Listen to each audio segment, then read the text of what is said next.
Muito bom dia, manhã de domingo e o Viva Mais Claro, com o melhor da informação em saúde e qualidade de vida, para deixar o seu domingo muito mais interessante, né? No programa desta semana, você vai ver. Você sabe a importância da saúde digestiva? Maio Laranja conscientiza a população sobre combate ao abuso sexual de crianças e adolescentes. No quadro Hospital Unimed, conheça um pouco da cirurgia bucomaxilofacial. Veja também Dia Mundial Sem Tabaco, alerta para a relação do tabagismo com a Covid-19. E ainda, a receita de hoje é saudável e nutritiva, canelone de abobrinha. O Viva Mais está só começando.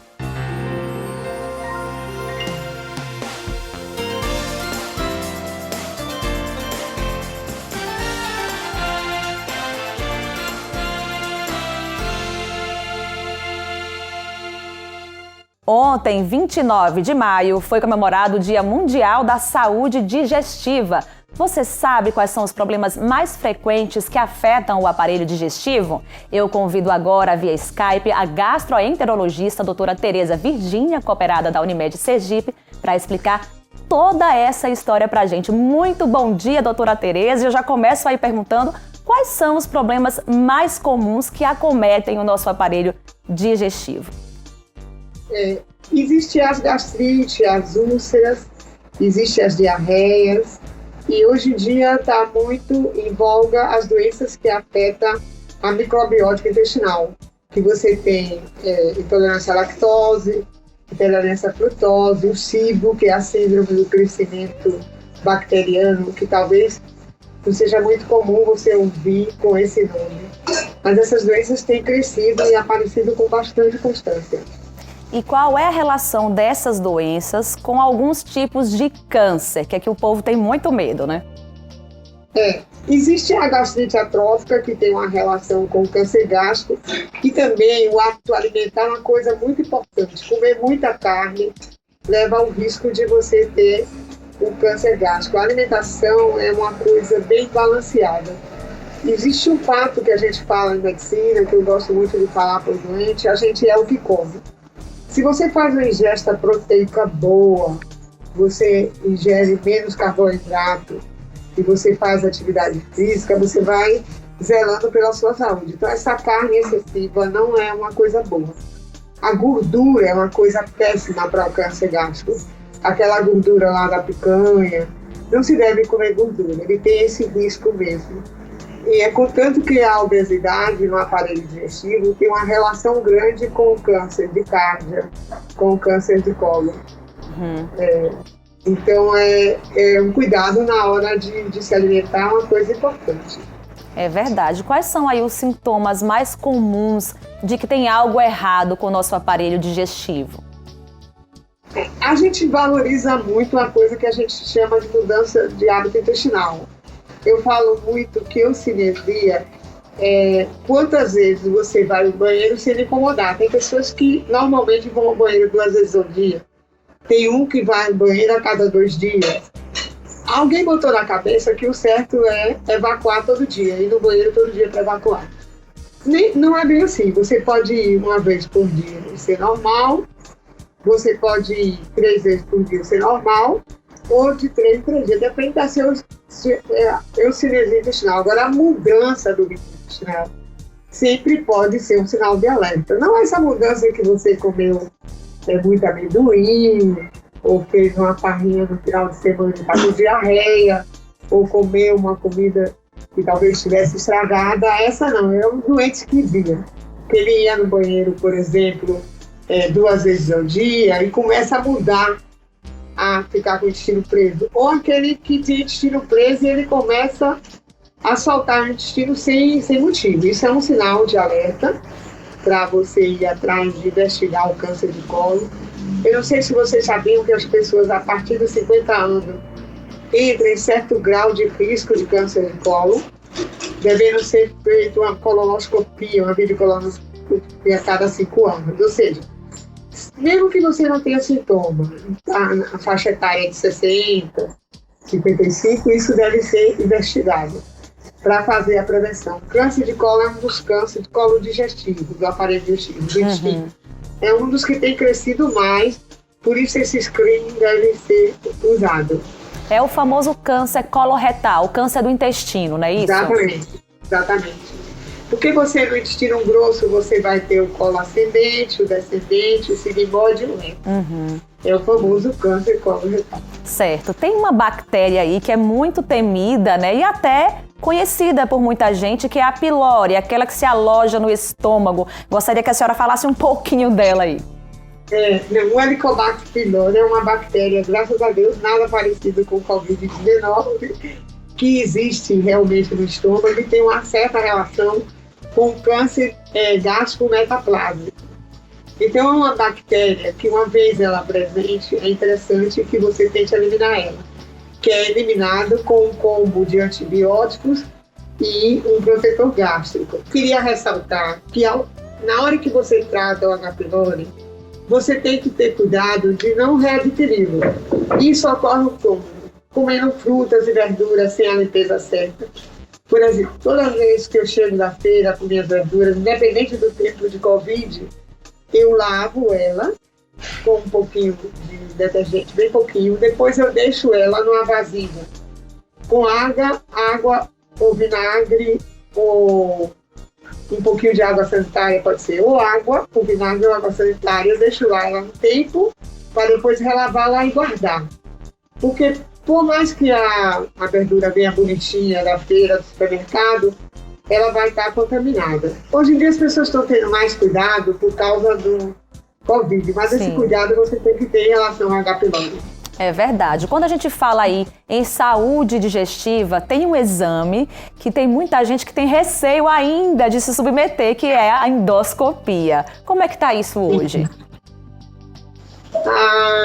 Eu trabalho com videoendoscopia, faço videoendoscopia. Acho que esse temor já passou muito, porque primeiro os aparelhos são extremamente esterilizados, são bem modernos, e o tempo do exame de uma endoscopia mesmo é um tempo de 5, 7 minutos, veja que é um tempo rápido, e a gente usa uma sedaçãozinha que é ótima, os pacientes dormem, acordam logo, e tem gente que fica, qual o nome do remédio que eu queria tomar, qual o nome do remédio que eu queria tomar. O medo existe, né, porque as pessoas ainda têm medo. Sim. E é uma coisa bem segura na asepsia, bem segura na hora de fazer. Ele é um exame que você tem uma visão perfeita, direto. Você avalia a motilidade do órgão, você avalia o esvaziamento do órgão, você vê a mucosa. Deus o livre guarde, se o paciente tiver uma lesão maligna, você já vê ali, já faz a biópsia, traz para o patologista, vê as lesões benignas. É um exame muito, muito importante, muito interessante. Quando é que eu devo procurar um gastroenterologista? O gastroenterologista, ele deve ser procurado se seus sintomas se tornam mais graves, se você tem essas doenças com perda de peso. Eu quero chamar a atenção que as doenças gastroenterológicas têm uma relação forte também com ansiedade. Às vezes, se você está ansioso, tem diarreia, vai fazer uma prova no outro dia, tem diarreia, isso aí deve ser...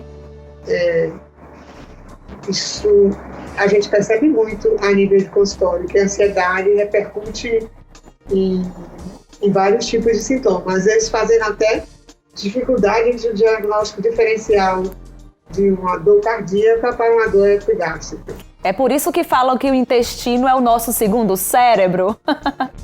Mas o intestino é o segundo cérebro muito mais forte. Que bom que você me fez essa pergunta. O intestino, ele produz algumas bactérias que é para defender o organismo. Então, da boca até eu chegar ao intestino delgado, é tudo estéril. As bactérias vão estar no colo. E elas vão servir um pouco para fazer a nossa defesa. E nisso aí tem muitas substâncias que também podem ser produzidas por essa bactéria alterada, como triptofano. Então, até o meu humor pode estar ligado ao intestino. Até a depressão, já existe coisas que mostram que pode estar ligado ao intestino. E aí apareceu uma doença que eu estou chamando de símbolo, que é a letra SIBO, que se chama Síndrome do Supercrescimento Bacteriano. Existe outra síndrome, que é a síndrome do colo irritável. Então, veja que o intestino realmente é o segundo cérebro em várias situações. Hoje em dia existem trabalhos que mostram uma relação forte com a mudança dessa flora intestinal, a gente chama de microbiótica intestinal. Microbiótica intestinal. Por isso que se fala do segundo cérebro, e realmente realmente tem uma parte forte nas emoções da gente. Certo. Doutora Tereza, quais são os tratamentos hoje mais frequentes, né, para esses problemas que são mais comuns, de uma forma geral? De uma forma geral. Então, eu vou escolher 2 ou 3 doenças para facilitar. Se você tem um processo de gastrite, se essa gastrite não é atrófica, que é uma gastrite mais séria, sem metaplasia, a dieta é uma coisa importante. Você tirar refrigerantes, tirar café, tomar café descafeinado, comer mais frutas, comer em horários mais certos. Isso vai ajudar muito. Tirar a gordura. E aí você usa um remédio chamado inibidor de bomba, que vai inibir a produção de ácido. Com o inibidor de bomba e uma dieta, você faz coisas que são muito interessantes. Agora, repare bem. Essas dietas é igual a dieta para emagrecer. Você faz uma dieta para emagrecer e tem um resultado fantástico. Vamos supor, você fez uma dieta, estou dando um número hipotético, e perdeu 10 quilos, todo mundo vai dar parabéns para você. Mas se você voltar a comer tudo que você comia, você vai ganhar esses 10 quilos ou mais. Então a dieta tem que ser uma mudança, mudar o hábito alimentar, comer com regulação. Os inibidores de bomba são drogas bastante conhecidas, estão aí no comércio. Eu acho que nenhum remédio deve ser comprado assim porque o vizinho disse, o vizinho passou, porque você tem que ver se esses remédios não têm preferência em outros que as pessoas usam. Eu acho que o médico é bom nessa hora, muito importante. Entendi. Ok, doutora Tereza Virgínia, muito obrigada aí pelas suas informações e pela sua participação aqui no Viva Mais. Muito obrigada. Ok, bom dia. No próximo bloco, campanha tem o objetivo de conscientizar as pessoas para o combate ao abuso sexual de crianças e adolescentes. É o Maio Laranja. E mais, Dia Mundial Sem Tabaco discute a relação entre tabagismo e a Covid-19. Não saia daí, o Viva Mais volta já já. A Unimed Sergipe e a Cooperativa dos Anestesiologistas firmaram uma parceria histórica.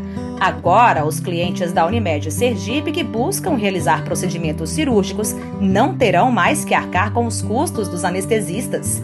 A parceria entre a Unimed Sergipe e a Copanest ficará marcada na história do cooperativismo sergipano, além de valorizar o trabalho médico e beneficiar os clientes do plano de saúde.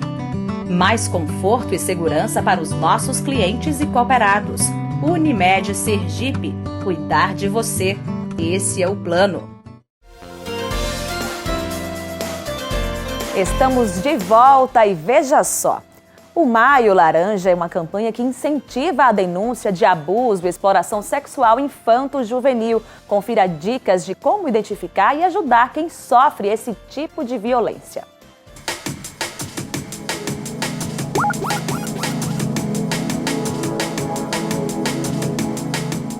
O Maio Laranja significa uma campanha de conscientização contra o abuso sexual de crianças e adolescentes. Como isso acontece? O abuso pode acontecer de forma física ou psicológica ou ambas. Pode envolver inclusive a pornografia na internet utilizando fotos, imagens, vídeos dessas crianças ou adolescentes, algo que inclusive infelizmente acabou aumentando nesse momento de pandemia por conta do isolamento social e do maior uso da internet. Isso pode acontecer a partir de um agressor conhecido ou desconhecido, pode ser um membro da família ou não. Nem sempre acontece com o uso da força física e geralmente esse adulto ou esse adolescente maior acaba usando essa criança ou adolescente mais novo como um objeto para obter o seu prazer. Isso costuma acontecer através de chantagens, até para que essa criança ou adolescente mantenha segredo, que acabe não contando para ninguém, e através do uso de ameaças contra a própria vítima ou contra pessoas que sejam do convívio da vítima. Então, por isso que é importante atentar aos sinais de alerta e cuidar para que isso não aconteça. Quais seriam esses sinais de alerta?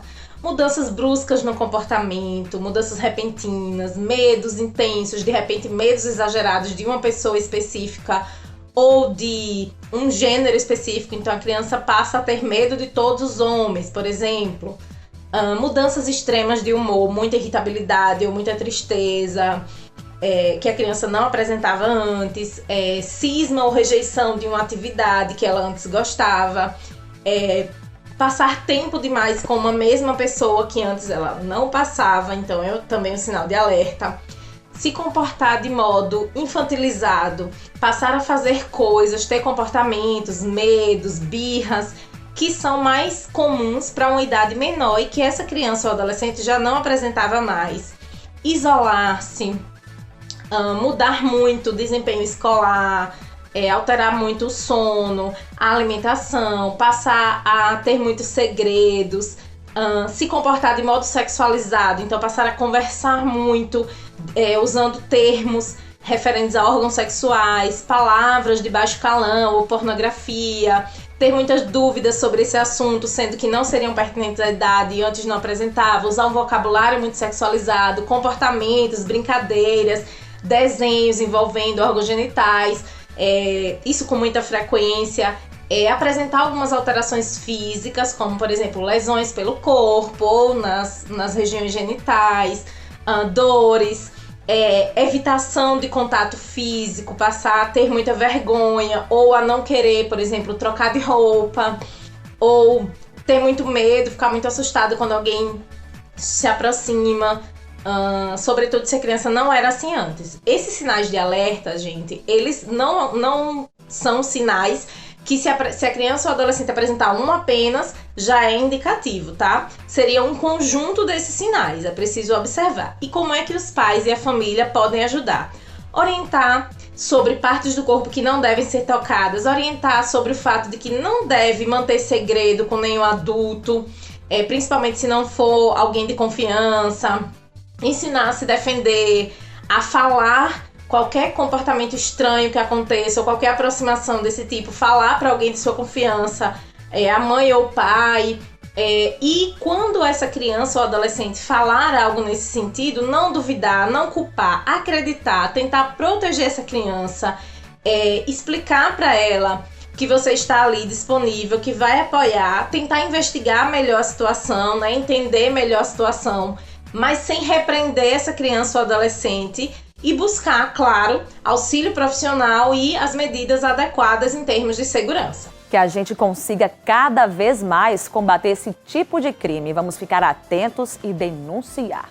Amanhã, 31 de maio, é o Dia Mundial Sem Tabaco. O Instituto Nacional do Câncer e a Organização Pan-Americana de Saúde lançam a campanha deste ano de pandemia com o apelo "Comprometa-se a parar de fumar".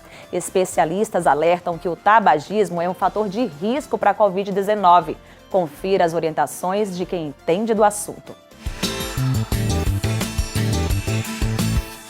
O paciente tabagista, ele tem sim uma série de prejuízos no que diz respeito à Covid-19. Tanto porque o tabagismo, ele facilita a transmissão, quando no momento de fumar o paciente faz um contato direto das mãos com o cigarro com a boca e nesse momento ele pode se infectar. Como também ele pode, ao retirar a máscara em locais públicos, inalar partículas infectantes e assim se infectar pelo vírus. Não bastasse isso, o tabagismo também está relacionado a favorecimento da infecção, porque o tabagismo ele desencadeia uma série de inflamações na mucosa respiratória e ele geralmente quebra uma série de mecanismos de defesa desse aparelho respiratório. Então, assim como em tantas outras infecções, virais, tuberculose. O paciente fumante, ele tem maior chance de desenvolver doença. Não bastasse isso, já está bem evidenciado, né, por alguns estudos, que esse paciente fumante, ele tem pior evolução da doença.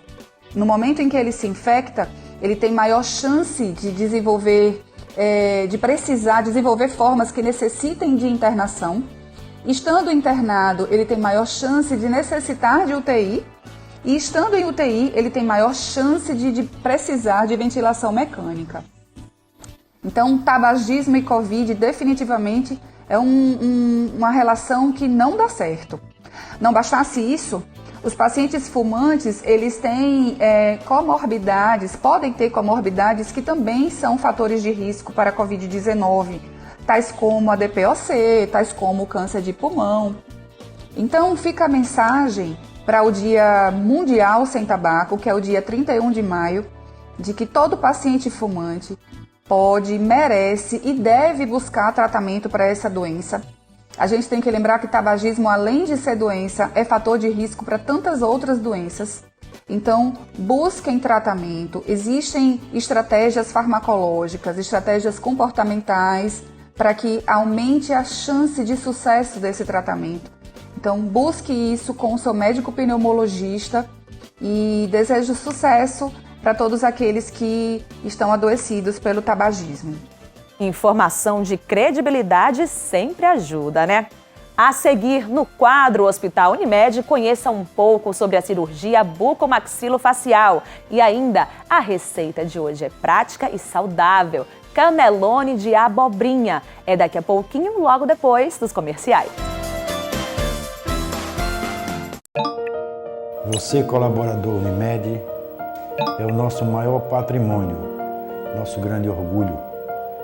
Eu posso afirmar que aqui o atendimento é diferenciado e isso é mérito de vocês. O cuidado humanizado, o acolhimento, a busca diária por excelência, esse olhar sempre cheio de amor em tudo, estão sempre apostos para encarar com eficiência o que quer que venha, mesmo diante de tantas incertezas.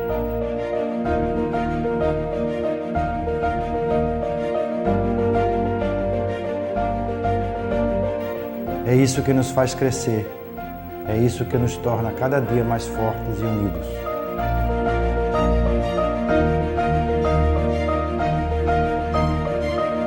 Eu tenho muito orgulho de cada um de vocês que faz parte do time Unimed. Muito obrigado. Estamos de volta e eu quero saber se você já ouviu falar em cirurgia bucomaxilofacial. No Hospital da Unimed, esse serviço já está disponível.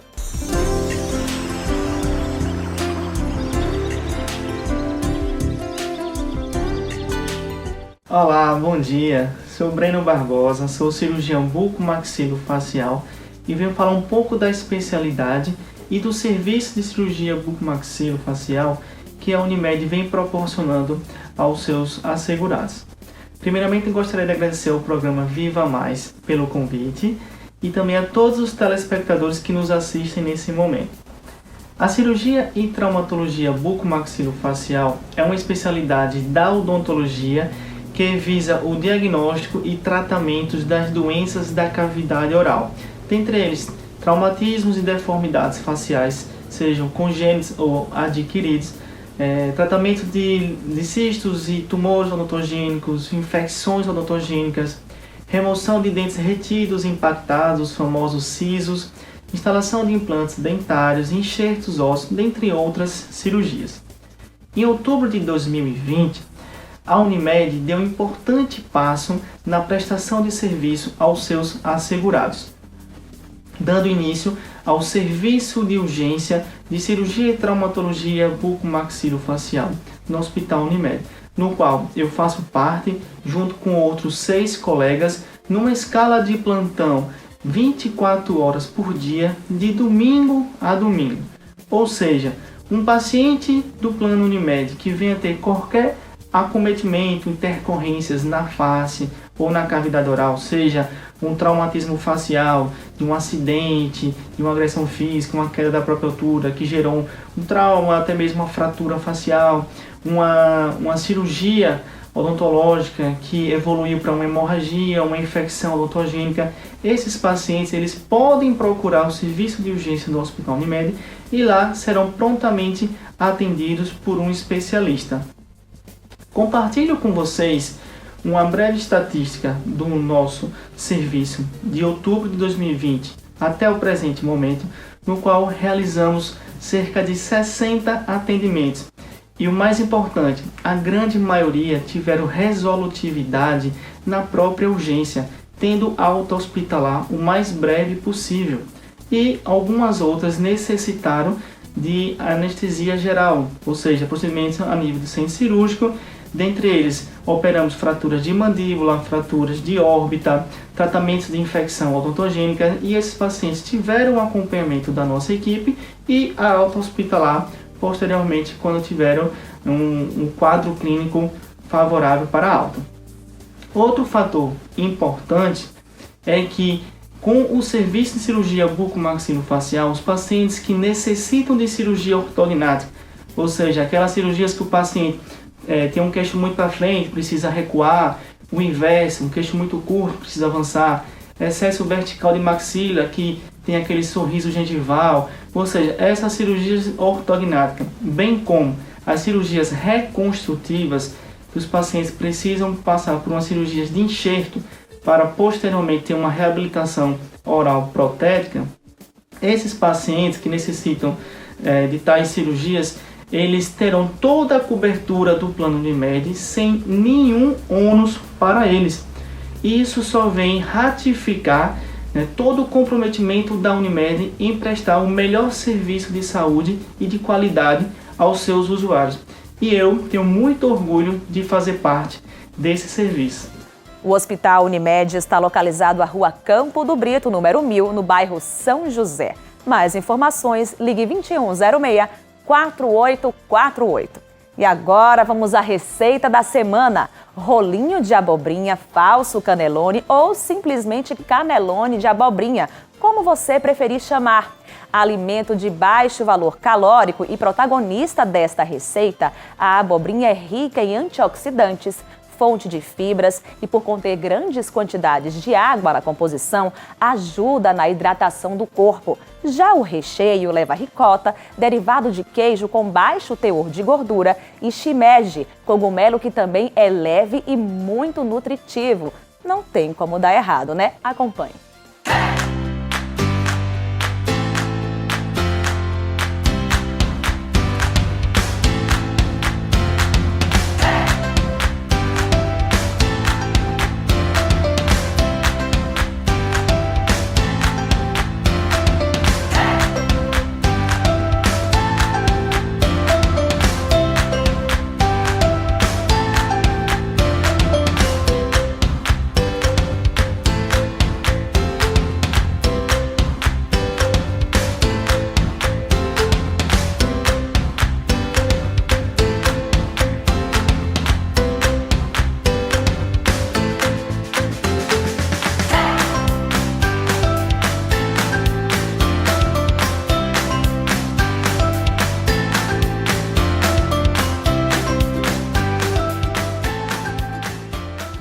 Super prática, né? Uma maneira saudável e nutritiva de preparar cannelloni. Não deu tempo de anotar? É só acessar Viver Bem Receitas no canal do YouTube da Unimed Sergipe. E o Viva Mais de hoje fica por aqui. Para saber mais sobre o programa, acesse o site da Unimed Sergipe, www.unimedse.cop.br, ou ainda as redes sociais da cooperativa, sempre Unimed SE. Eu tenho um recadinho para você que acompanha o Viva Mais. Durante todo o mês de junho, o programa será transmitido aos sábados, às 2h30 da tarde, por conta da programação junina da emissora. Mas em julho, retomaremos o nosso horário de domingo, às 10 horas da manhã. Obrigada pela companhia, tenha uma excelente semana e até sábado que vem, às 2h30 da tarde, aqui na sua TV Atalaia.